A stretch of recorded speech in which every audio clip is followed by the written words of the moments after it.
On Monday, I talked about the 10 worst comic series of 2022 so far. We're only halfway through, and it's been a bad year. There's been some really bad stuff, but there's been some excellent stuff. Today, we're going to talk about the 10 best comic series of 2022 so far. There's a lot of great stuff. The best stuff in comic books right now are indie comics, and I imagine if I was able to read all the indie comics that were out there, and there's so many of them, that the entire list outside of number one would pretty much be indie comics, because that's where the quality is right now. So not surprisingly, my top 10 comic series for 2022 so far are almost all indie comics. It's 60% indie comics. I do have a couple of honorable mentions. I don't want to put the Ablaze comics that I'm reading that have been so spectacular this year, the Sumerian, Life Zero, also Animal Castle. Those are brilliant, but those comic books were created in Europe for the European market years ago, have been translated and then put out, in the U.S. market as new comics from Ablaze. They would be on the list. They would easily make the top 10, but because they're not truly new material, I will leave them off. Another comic book that was in the running for the top 10 but didn't quite make it is Gunslinger Spawn from Image Comics. What can you say about Todd McFarlane and his Spawn universe? It's very hot. I say Gunslinger Spawn with Brett Booth's art is absolutely the best of those titles that's out right now. So those were all the running, but they didn't quite make it. Let's talk about the top 10 comic book series of 2022, starting with number 10, G.I. Joe Saturday Morning Adventures from IDW, Eric Burnham, Dan Schoening. If you like the original G.I. Joe cartoon, like from the 80s, you are absolutely going to love this comic book. It looks like the cartoon in all the best ways possible. And Eric Burnham's voice for all the characters in the G.I. Joe squad and Cobra and everything are absolutely perfect. This man must have loved G.I. Joe growing up. Cobra's got a GD, and they're fighting all the time, and the visuals are great. It's a great G.I. Joe story. We haven't had any good G.I. Joe from IDW in quite some years, but this thing is absolutely fabulous. We're also getting a TMNT Saturday Morning Adventures series coming up from Eric Burnham in the very near future, so I'm definitely going to be reading that. And you also get, in every single one of these issues, you get the last part of the cartoon is a little public service announcement where learning is half the battle. You get one of those messages in every one of these. It's done perfectly. If you love G.I. Joe, this comic book is a love letter to G.I. Joe. IDW is screwing up a lot of their licenses right now. I think that's one of the reasons that Star Wars is gone and they're losing Transformers and stuff like that. But this G.I. Joe comic right here is absolutely fantastic. If you like G.I. Joe, read this one. At number 9, we've got Rogue Sun from Image Comics, Ryan Parrott and Abel. Image Comics are trying to create their own shared superhero universe. It started out with Kyle Higgins and Radiant Black. I think it's called the Supermassive Universe. Rogue Sun is easily, in my opinion, the standout series that they have. Ryan Parrott has been a very good comic book writer for many years, most notably on the Power Rangers. He does a fantastic job really establishing this new character, Dylan, within Rogue Sun, who's inherited the mantle from his father after he passes away. There's some family jealousy. There's a lot of secrets within the family. And the character, Dylan, has a lot of growing up to do. He makes a lot of mistakes. He's an immature character. And I really like the kind of character growth that we're seeing. And he's acknowledging his mistakes and trying to be a better person. And we get some really cool, disgusting villains in there. I think the art from Abel has been very, very powerful. So if you're looking for an alternative to DC and Marvel, you like superhero stuff, and you're looking for something that's different, but maybe has that superhero flavor, check out the Supermassive Universe. You might like it, and specifically Rogue Sun. You don't have to read the other ones to get into this one. There are some light connections, but it's not so connected that it's impenetrable if you just want to read the one. But I definitely recommend this one if you like superhero fare. This thing is absolutely fantastic. Kudos to Ryan Parrott and Abel on that one. At number 8, Action Comics from DC. Philip Kennedy Johnson. Primarily, Ricardo Federici has been the artist on this Warworld saga adventure. Clark Kent got jettisoned out of Earth, had to go to Warworld to free some slaves, basically to make way for John Kent so he could emerge as the new Superman on Earth for Superman, son of Kal-El. I'm shocked that Philip Kennedy Johnson was able to make this Superman and the Authority thing work. It was actually started by Grant Morrison, but certainly perfected by Philip Kennedy Johnson. This is absolutely fantastic. It would be higher on this list if it hadn't lasted so long.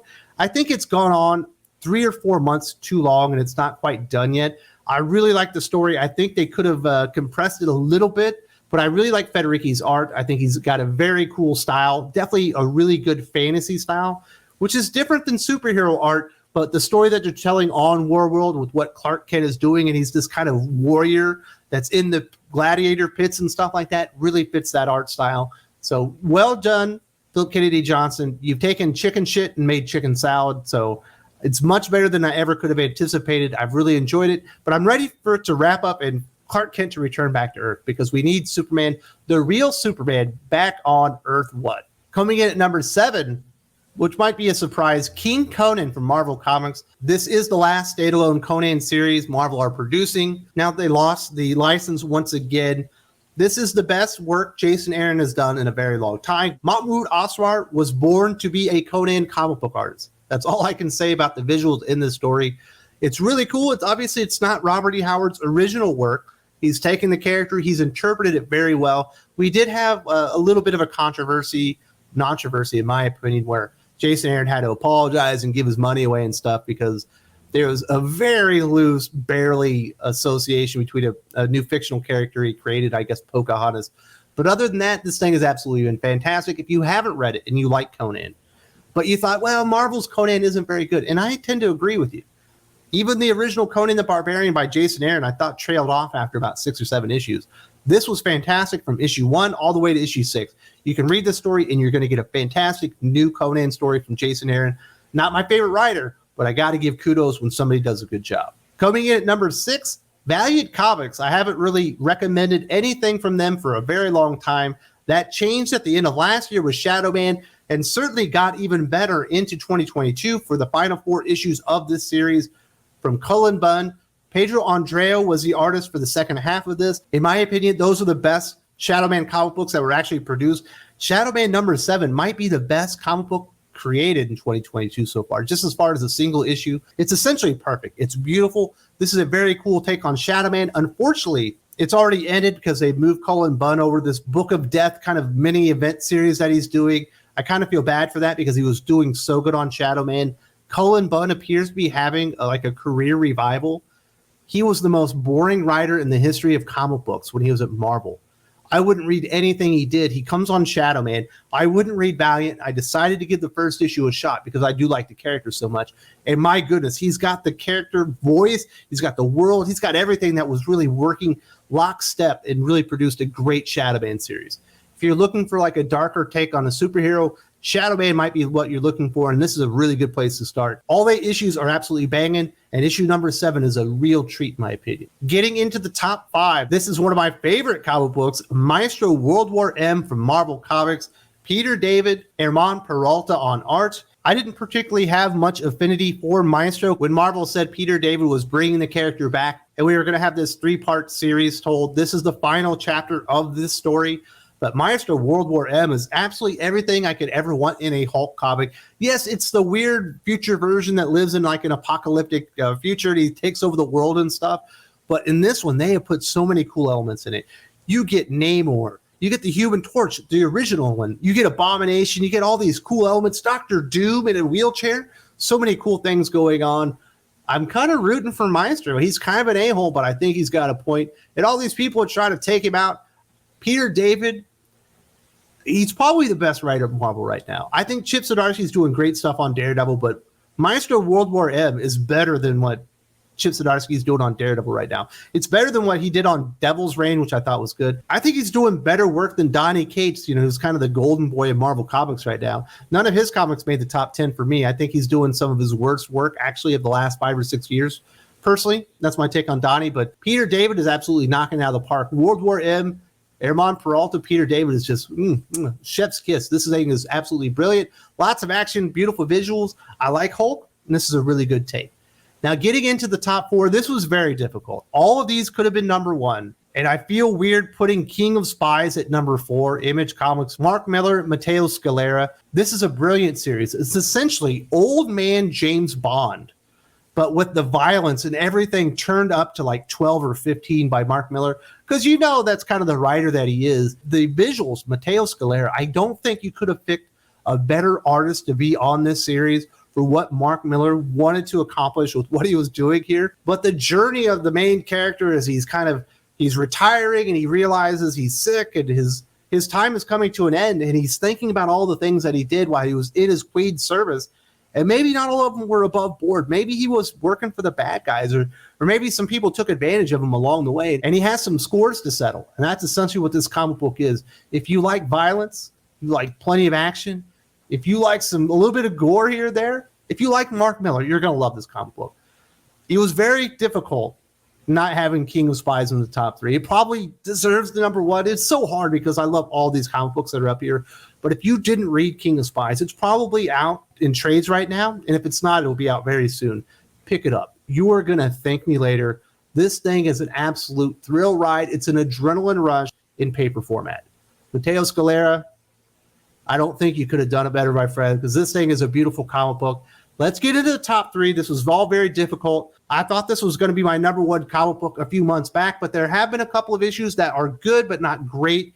The Killock, the Artisan Wraith from IDW, Livio Ramondelli writing and illustrating. This is a sequel to one of the very best stories that you could have read in all of comics in 2021.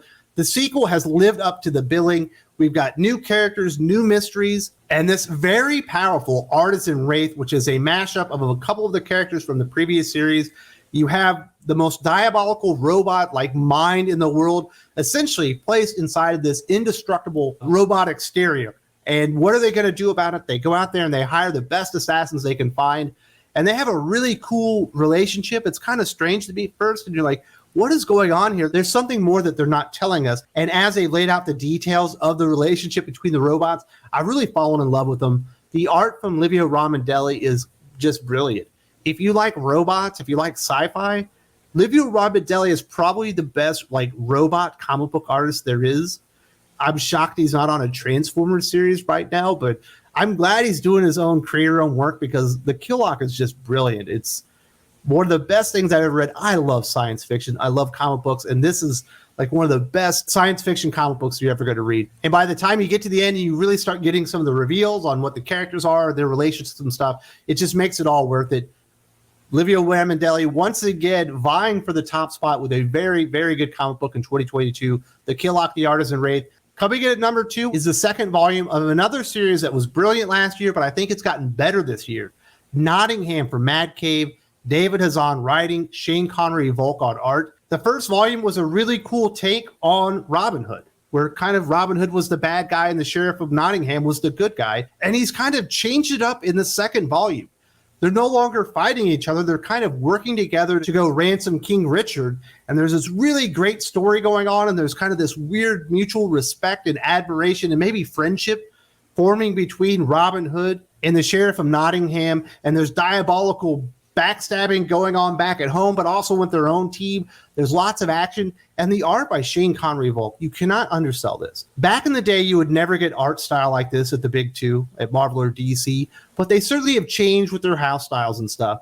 I'll be shocked if he's not a primary artist on a big-time series within the next 2 or 3 years. Shane Connery-Volk is severely talented. So is David Hazan. Mad Cave as a publisher are a little bit undervalued. I think they put out a lot of really good stuff. None better, in my opinion, probably in the history of the publisher, than Nottingham, because I think it's pretty much perfect. If you like Robin Hood, you're going to love this series. Yes, it's a different take, but it takes a lot of the wonderful elements of Robin Hood, molds them in a new image, and gives you this really great, action-packed, really good story. Wonderful characters, lots of twists and turns in the story. And this second volume is shockingly, I don't know how he did it. David Hazan, the sequel is better than the first. I didn't think it was possible. Absolutely love this one. Now let's get to number 1. I think a lot of people probably guess this one. I think this is probably number 1 on a lot of people's list. Batman, Superman, World's Finest from DC Comics, Mark Waid, Dan Mora. If you would have told me 6 months ago that I would have been touting a Mark Waid comic as the best series in the entire industry, I would have slapped you in the face and told you to stop taking drugs. But here I am saying it. It's paced like it's an 80s or 90s comic book.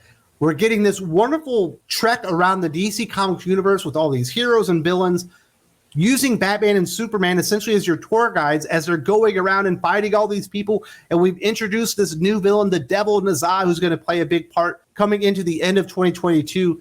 And I just loved every moment of it. And putting Dan Mora on the series, my goodness, whoever decided that, I'm just going to assume it's Jim Lee, maybe. Perhaps it was Ben Abernathy. Whoever did that, you are a very smart person, because Dan Mora was the perfect artist for this comic book. just the action and the pacing and the need to use every single panel and tell so much story within it because the pacing's so fast.